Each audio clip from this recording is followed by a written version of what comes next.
అట్లాగే పార్టీ యొక్క సంస్థాగత నిర్మాణం మీద కూడా చాలా విస్తృతమైన చర్చ జరిగింది.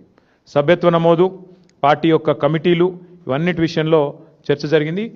పార్టీ కమిటీలో ఇవాళ పార్టీ మీటింగ్లో ఈరోజు ఒక నిర్ణయం కూడా తీసుకోవడం జరిగింది.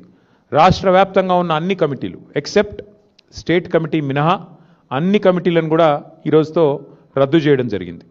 ఎందుకు అంటే కొత్త కమిటీలు వేసుకోవాలి, మెంబర్షిప్ వేయాలి, కాబట్టి దానికి మార్గం సుగమం చేయడానికి అన్ని కమిటీలను కూడా రద్దు చేస్తూ నిర్ణయం తీసుకోవడం జరిగింది. అంటే గ్రామ కమిటీ నుంచి మొదలు పెడితే అన్ని కమిటీలు, జిల్లా కమిటీ దాకా అన్ని కమిటీలను కూడా రద్దు చేయడం జరిగింది. కేవలం ఒక స్టేట్ కమిటీ మాత్రమే ఫంక్షనల్గా ఉంటుంది.